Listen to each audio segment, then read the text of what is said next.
So just go fast, huh? Go fast. Too fast. Did it f it up? A little dent. Yeah.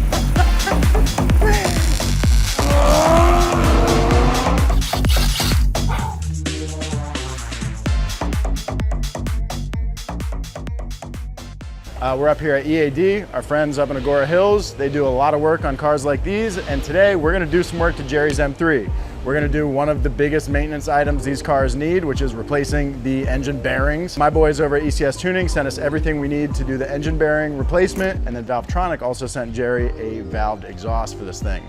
And that's the V8 M3. They sound awesome stock, but they sound wild with an exhaust. So after today, that car is not only gonna be more reliable, it's gonna sound sick. Right? Oh my God. Today's a happy dance day. I haven't been able to rip this thing because I'm terrified that the rod bearings are gonna go. So after today, mayhem will ensue. All right, Jerry, apart from the coolest guy you know in the world also having a red M3, why'd you buy this car? So this was when I was in college, this car came out, and it was the first and probably last V8 M3. Yeah. And when I heard that, I was like, and I saw it for the first time, I just like fell in love with it. It sounded amazing. It's a lot of engine in a relatively little car. It Yep. sounds so good, flat plane V8. You got the big old hump in the hood. Yeah, it's got just a carbon sick- roof. Yep. And I bought this car, first time I ever bought a car off an auction. Usually I am like Craigslist, Facebook guy. Just lowballing the shit out of people. But I bid on this car. I can't remember what I paid, 30-ish thousand. Yeah. Which was the most I've ever paid for a car. And look how dirty it is. I know, it's brutal. It's so dusty, but it's okay. These are Bobcat prints. Jerry he stores his Don't cars show. in national parks. Don't show it. All right, before we start working on the car, let's take a listen to what the exhaust sounds like now. It's still a stock exhaust, so you're mostly gonna hear the intake. You ready? Yeah, fire it up, dude. Rev this thing. Let her have it.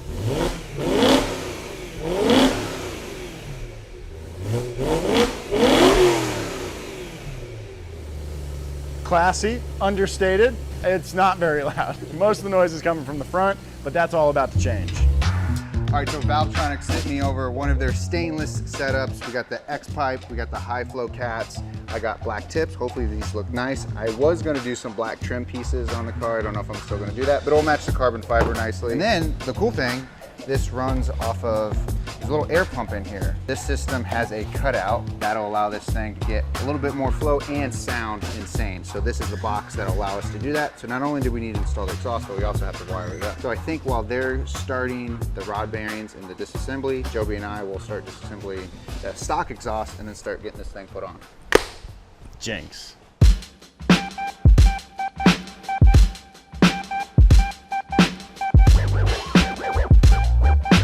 They're gonna have the rod bearings done before we even get the exhaust off at this rate.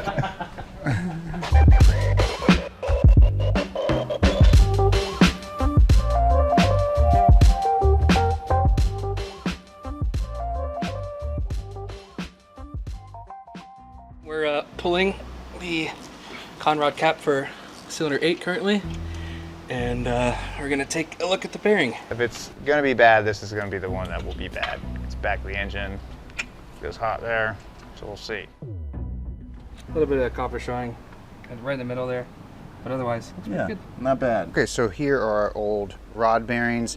They're not in the worst shape. The coating is definitely starting to get a little thin in certain areas, but overall, pretty good shape. This is more of like a preventative maintenance thing. The thought is, hey, every 60,000 miles, change these up, or get some aftermarket ones in, which we have, and then do it every 100,000 miles. We have gone away from those and gone with some VAC Motorsport bearings. Now these have a special coating on them. They will last a little bit longer and give us a little bit better peace of mind. And ECS sent us these. So thank you, ECS. If you guys need some bearing kits, go hit those dudes up. There'll be like a link, I think, down and below. Also, while we're in there, swapping out the motor mounts, these things are pretty busted. They're cracked. Got some freshies to install.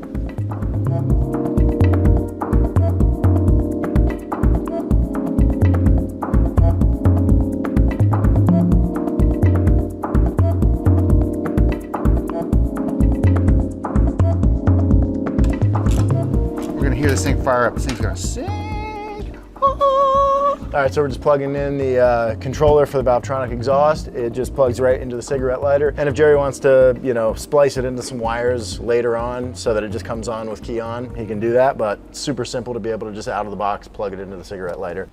Ready? Yeah. Again. Oh, there it goes. Okay, it's closed. We'll start it closed and then we'll open it. I'm a man of many passions. Cars, motorcycles, fitness, photography, watering plants, sitting, bird watching while sitting, and last but not least, getting fresh, never frozen, dietitian approved meals delivered straight to my doorstep. Factor meals eliminate the hassle of prepping, cooking, and cleaning up. I get chef-prepared meals on the table in minutes with Factor's ready-to-eat meals. My favorite meal? Jalapeno lime cheddar chicken. I put it in the oven, set the timer, take a seat, and get back to my most favorite of passions, sitting. Raw dog sitting. If you want to get back to sitting more, head to factor75.com or click the link below and use code BigTime50 to get 50% off your first Factor box and 20% off your next month of orders. That's code BigTime50 at factor75.com to get 50% off your first box plus 20% off your next month's order. Factor has literally kept Joby and I fed while we're building up Big Time here. So thank you guys for supporting the companies that support us. We love you. It's only been about 6 hours since we started. Thing's got new rod bearings in it and a brand new exhaust. And now it's time to fire it up. It's got oil in it, so it's ready. Excited to hear it. Should sound real sweet. Real sweet. I'm gonna be jealous. 3, 2, 1.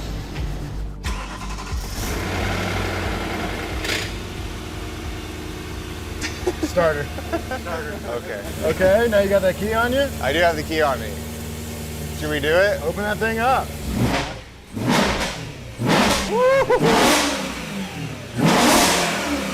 Yeah. Hell yeah. That's what it's supposed to sound like. Yeah. That's great. Let's go. Woo! Damn. Yeah, dude. She's alive.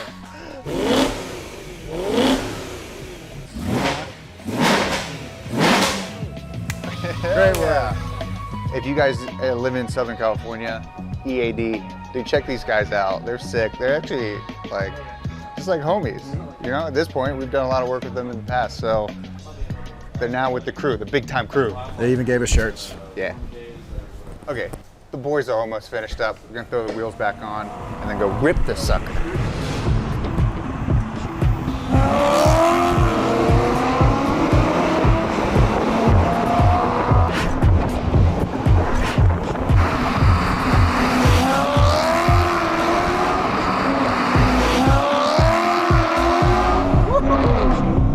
Okay, well, thing feels pretty good. Yeah. Feels like the rod bearings are in there. Yeah, we got no lights on. Everything seems to be working fine, which is good because that's kind of an important thing. Yeah. The engine. Uh-huh. But apparently I can just get after this thing too. There's not like a whole ton of braking necessary. Let the engine warm up, obviously. Yeah, which is good because we got to hear that exhaust. Yeah, okay, so this is...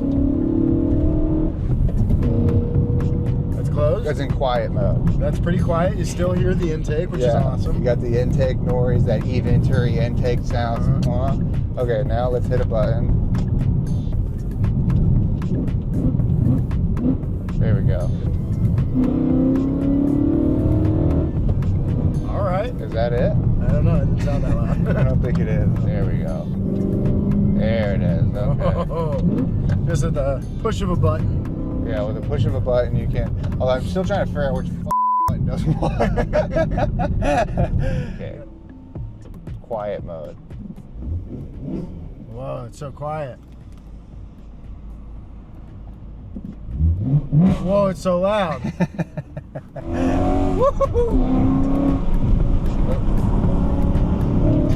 Whoa, look at Did you that see the guys shot. on top of the... Yeah, I saw. All right, let's roll this up.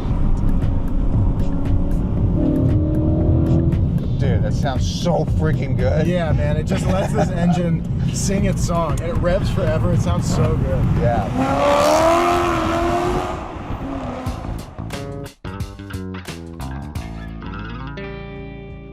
dropped off the S14 at our launch party, our birthday party for BigTime, and it was late at night. I was tired. I was coming through this alleyway behind my house. There's a really tight corner you gotta make, and there was a car parked on the inside of that corner.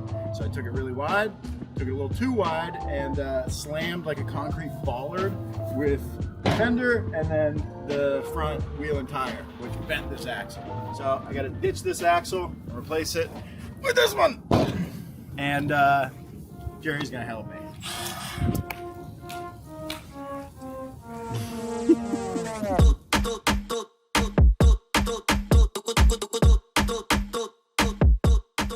All right, now the axle is detached from the leaf spring on this side, just unbolt the U-bolts. So I'm gonna go do the same thing on the other side. Then we'll drop the front of the leaf springs, tumble the axle out, new axle goes in.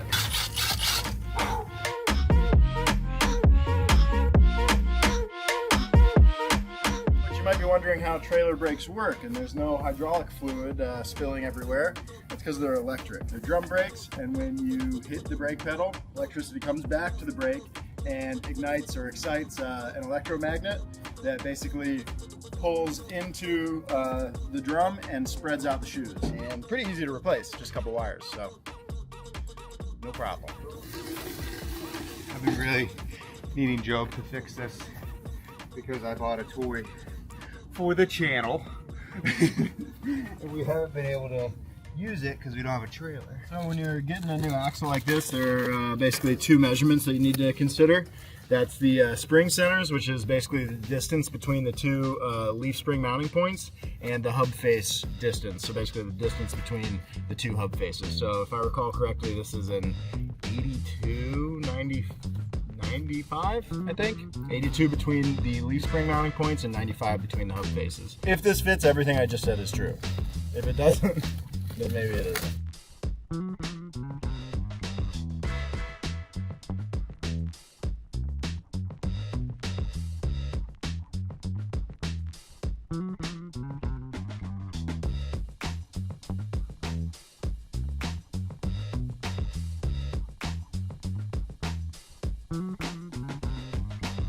Okay, trailer's got a fresh axle, so that's great.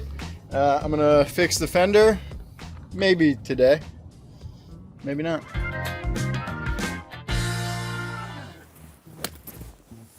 So I was just out here getting some reps in when my phone rang, and it was Jeremiah Burton telling me I needed to get down to Long Beach real quick because he needs me, which is a little concerning because usually when a call like that comes through, stuff like this follows. So I guess we should get down to Long Beach and see what's going on. All right, so along for the ride today, we've got Kanan. You may have seen him in some S14 videos, some other BigTime content. He does a lot of filming, editing, and stuff around here. And one of my childhood best friends, Chris Petrie, in the back seat. Christopher, welcome. Thanks for making the trip out. He lives in Ohio, you know, where I'm from. So thanks for coming out, dude. Appreciate it. He's a photographer and is gonna shoot some merch for us later on today. So he's tagging along to Long Beach to see what the hell's going on with Jeremiah. How did you guys meet? Second grade elementary Childhood school. buddies? Yeah. Man, wow. There's a bike path in the back of our elementary school, and we lived opposite directions, but we would wait for each other and then ride our bikes together for like 200 feet And then just split. and then go separate ways. That's so cute. I don't know. What do you guys think? What's Jerry got in store for us? Never know with you guys. Well, hopefully it's not bigger than the big rig. Oh my God! What is this?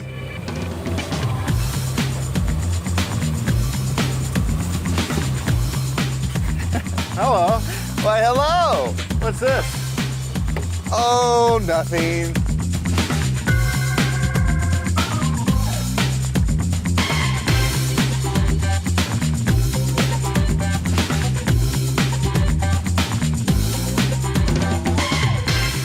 This is a YXZ 1000R SS. This has got the Fox shock. Look at these things. Look at these freaking bad boys. Yeah, this thing actually is pretty serious. Yeah, it's pretty serious. It's legit. You know how I've always wanted to be a rally driver? Yeah, sure. And we bought a rally car. I don't think people know that. Yeah, yeah, sort of. Kind of. It's in a little bit of disarray at the moment. So while we figure out what to do with that, I need to get better with my skills. Sure. And so I was like, what better, instead of buying someone's project rally car, than just get a side-by-side? Yeah.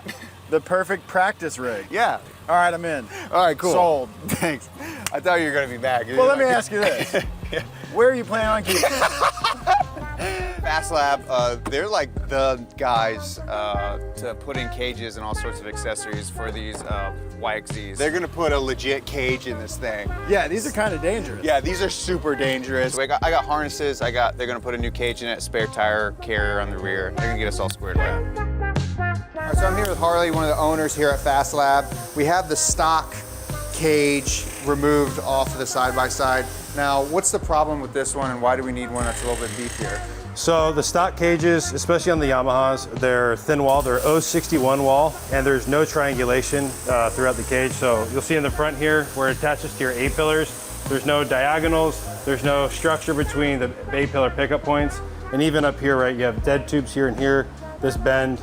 So essentially when you crash, this has no support and can collapse. So your new cage is thicker tubing, it's 095, and it's all triangulated. So you have gussets on any kind of bends like this. You're gonna have a gusset here, across the rear intrusion bars as well. They actually tie into the B-pillar pickup points, and that's what's gonna help keep you safe when you will roll over. Yeah, so this thing is just for tip overs, or it's like the manufacturer has to put it in, but it's a minimum spec. It's not a roll spec. It's not a roll spec, it's a kind of a one-time use deal. So right now we have a staggered setup. We have bigger tires in the rear, right? The tires are about, I think, an inch wider in the rear, and the wheels themselves are also an inch wider. They're like a 9-inch wheel in the rear and a 7 in the front. So we're probably going to do some beadlock square setup, maybe a little bit later down the line.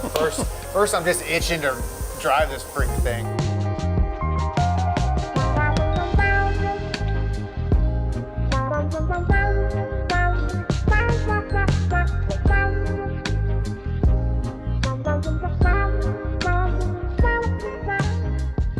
Well, this has been a productive episode. Maybe not the sexiest stuff, but stuff we got to get done. So I hope you guys enjoyed watching it. We're going to keep doing this kind of content. I got some maintenance to do on the GX. Thanks for watching. We'll see you on the next one. Bye-bye. Bye.